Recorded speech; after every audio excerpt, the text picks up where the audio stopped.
Getting warmed up in the bullpen. I'm Alex This is Jones. GCN. All right, so these calls fast. Try to get everybody in. Mark in Arizona. You're on the air. Thanks for calling in. Hey, thank you, Alex. Your products are top-notch.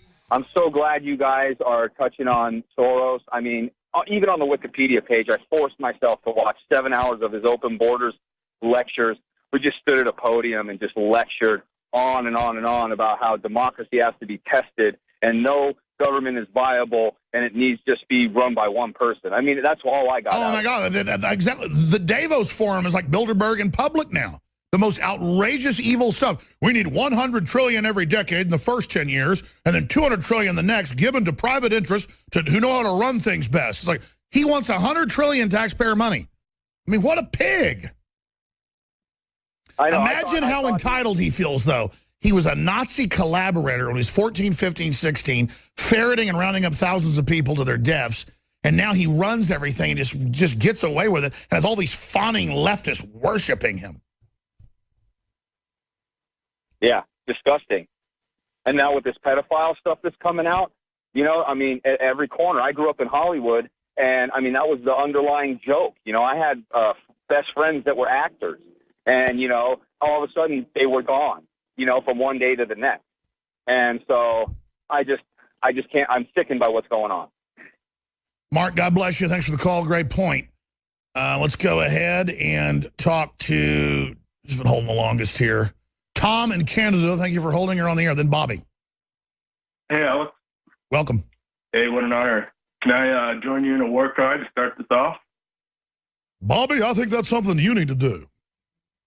I hate the New World Order! Can we come in actually in the next segment with the Mike Judge intro? What's on your mind real quick, brother from Canada? So I'm just really sick of the lies of the New World Order, Alex. And I've been listening to a podcast, Deep Inside the Rabbit Hole. And so I just want to read you a quote from Edward Bernay's book, Crystallizing Public Opinion. Yes. Page 89, The Group and Herd. Says, not so long ago, every intelligent man knew the world was flat. Today, the average man has a belief just as firm and unknowing in the mysterious force which he has heard called atomic energy. So my question is NASA recently released images. Sorry, he was being sarcastic. He meant they were wrong before, but now they know about atomic energy. It's tongue-in-cheek. Yes, I've read the book. He says every intelligent man knew. He says now the average Which he man means they were ignorant but thought they were intelligent. We can change public view. Now they know there's invisible atomics. Yeah, I know there are people who say atomic bombs don't exist and we can't leave the Earth and we don't have space travel and the Earth's flat. It is the biggest load of horse crap ever. But I get people don't trust the system so much. I appreciate your call. We have a whole flat Earth discussion. They'll say that I'm endorsing it. No, I'm not. All right? I just don't have time for it. I'm hurrying. Sorry. Let's go ahead. Who's been holding longest after that? Dennis in Virginia. May not get to the other. Sorry. Go ahead, Dennis. Yes, Alex, I'm addressing a specific point that you raised during your discussion with Manson and even before about the Pope. And you obviously feel the Pope is associated with ISIS, which I agree. But did you know that the Pope reports to another Pope? I mean, I know that once you're a Jesuit, supposedly whoever the top Jesuit is, he reports to the Black Pope. Yes, they claim that. So that's what I mean. It's not even a Pope. You're not supposed to have a Jesuit as a Pope because it's supposedly this police force and it's supposed to be separate. And then it just goes on and on. All I know is the guy is completely transparent. I mean, I'm wondering what comes next, you know? Well, the main thing is that, you know, I've followed you for years and years and given out many of your videos and tapes for 10 years at least. And you have had people on like Fritz Springmeier, and you haven't had on F. Tupper Saucy, but he has a book called Rulers of Evil. I recommend you read that book. But I would think that you would want to explore about the Black Pope and his. I will. I mean, listen, this Pope's so obviously evil. I'm going after him. So yeah. This was the 115th anniversary of the first speed limits enacted by law that happened this last Saturday. That was the anniversary. You know, we look back at speed limits and what's happened in the last 115 years.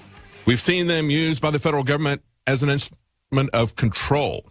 taking over our interstate system, saying, you know, we put these interstate systems out here, and we can tell you what the speed limit is going to be, and you're going to extend that everywhere else, or we're going to cut your subsidies. So they take our money, and then they bribe us with the money that we send in. They bribe us with our own money.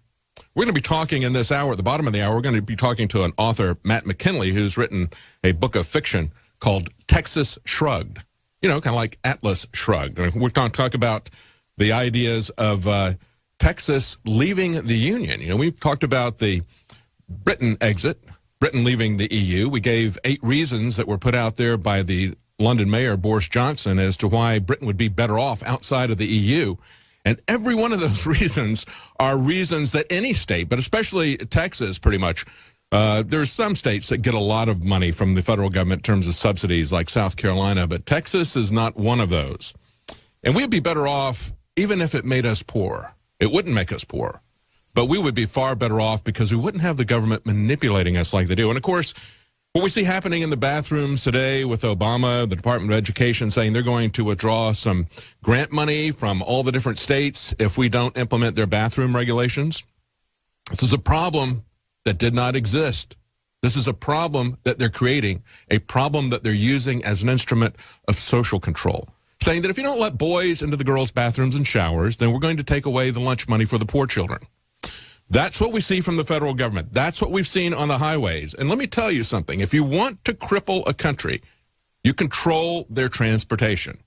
Remember that the interstate system itself was a military idea. It was something that Eisenhower put in. He tried to move, and he wrote a small book about it. He tried to move a military convoy in the Northeast. He talked about how difficult it was to get it from one point to the other. Then when World War II happened and they saw the German Autobahn, which was built by Hitler in order to let the military move quickly from one side of the country to the other, he said, we need that.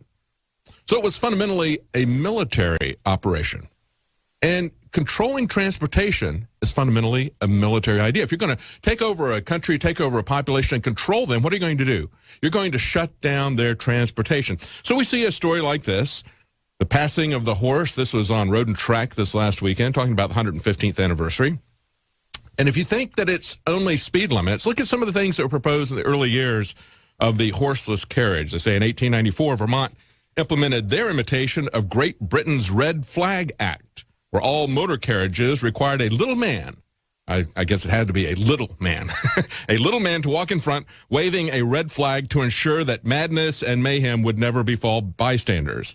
And allegedly, Pennsylvania nearly passed a law requiring motorists, whenever they would encounter errant livestock, to come to a complete stop, then completely disassemble their cars and hide the parts behind nearby bushes. That bill was fortunately vetoed by the governor. Now, what they did in Connecticut, where they passed the first speed limit in 1901, they restricted cars to 12 miles an hour in the city, 15 in the countryside. That's probably about the speed at which a Google car drives today. And if you think that they're not going to do this, if you think they're not going to get totally crazy, just look at this story out of South Carolina. Mother lets her son drive a golf cart at a resort and gets jailed for child abuse. Now, this kid was 11 years old. This is at the luxury resort, Bald Head Island in South Carolina. Her 11-year-old son asked if he could drive the golf cart back to their $1,000 a day rented cottage. It was dusk, there was no traffic on the path, and his father would be sitting next to him in this dangerous golf cart. Because, you know, even a golf cart needs to have a computer driving it for our safety. And they say in the next 4 hours, the mother says she was pinned to the ground by police, repeatedly accused of being drunk. She was then frog-marched barefoot aboard a ferry in handcuffs and jailed in leg irons and charged with child abuse. Now, we're not going to go into all the details of everything that happened here.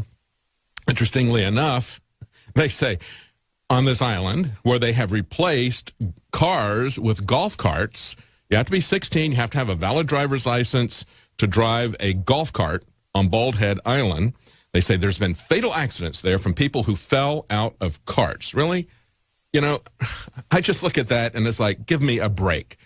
You know, people die in bathrooms falling out of, falling in their tubs more than just about anywhere else. Do we need to have a license to take a bath?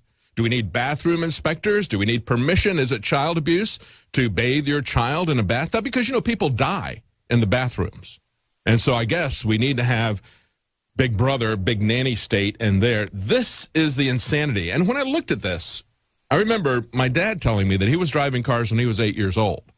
They didn't have driver's licenses back then, or if they did, they didn't pay attention to them. And when we were in Virginia, when I went there with Joe Biggs and we were looking at a shooting incident that had happened there, we tried to rent a boat, and we were told that you had to have a license to drive a low-power motorboat in Virginia. But, of course, they had grandfathered this in. If you were old enough that you were maybe in your mid-50s or older, like me, they grandfathered it in, literally, because they knew that people our age have been driving boats for a long time without a license, and we're not going to put up with this BS. And it is total BS. Where is this headed? Look at this article. This was via Drudge Report. Breitbart, Uber's CEO wants to fix your commute. Now, when he's talking about fixing your commute, what you need to understand is he's really talking about fixing the market with crony capitalism. This is Uber's founder. He called on local regulators, he's in Europe, called on local regulators in Europe to promote the financial incentives car owners could benefit from if they were to pick up a neighbor and share their ride to work. He met with regulators at the European Commission earlier in the day to talk about how cities can solve problems like traffic, parking, and having too many cars on the road. You know, cars that don't belong to him. Because he's going to be the person who is Uber alles transportation. He's going to own all the cars. He's going to control all the cars. He is preaching to the choir. The government has always wanted to get us out of our cars. They want to eliminate private transportation. They want to control all movement. And now they have, through this new technology, the means on which they're going to do this. And what you're seeing here is a massive alignment of a few multinational mega corporations and a kind of crony capitalist play where they're going to control transportation. They're going to own every single car because it's not just giving you a financial incentive. They're going to give you massive disincentives. They're going to come in with regulations that are as oppressive and as crazy as some of the stuff that was proposed 115 years ago as cars were first coming out. They're going to put you out of your car. And look at what's happening here. They're told they're going to do this to make the roads safer. And yet, as we try to do that at the local level, at the state level, what do? These crony capitalist companies like Lyft and General Motors get together, set up their partnership that they're going to put in San Francisco. But we now have an official global lobbying group that is composed of Ford, Volvo, Uber, Lyft, and Google. And they are going to the federal government, they're going to the European Union, and they're saying we're going to shut down any concerns about safety regulations that are enacted at the local level or at the state level or at the national level. They keep going to a higher level. We've seen this happen with food safety. And one of the ways that they do this to get rid of local opposition is to offer them giant grants. That's the way they control us, isn't it? We see Denver is now making a pitch to a transportation secretary so they can win a $50 million grant. It's part of their ego to say, we are a high-tech city. Look at us. We're the first ones to have a self-driving network here, but we can also get $50 million grant from the Federal Department of Transportation. What is this fundamentally about? It's about controlling your movement. It's also about surveillance. Remember, Drudge Report, the end of last week, had this Wired article up. New surveillance system may let cops use all of the cameras. They point out there's 30 million or so surveillance cameras that are peering into nearly every corner of the lives of Americans. They say it might freak you out, and you tell yourself, oh, no one could access all of that. But now computer scientists, of course, they can. Okay, there's not going to be any limits on that. The government has multiple agencies that can go in and hack that. That's what they exist for. That's their primary mission, is to spy on American citizens. And, of course, there are individuals, malevolent individuals, and other governments who want to do that as well. Computer scientists have created a way of letting law enforcement tap any camera that isn't password protected. What do you think is going to happen to the cameras, to the black boxes that they are going to be mandating towards the end of this year to put into your cars? What's going to happen with all that data? Remember when we talked about Jade Helm?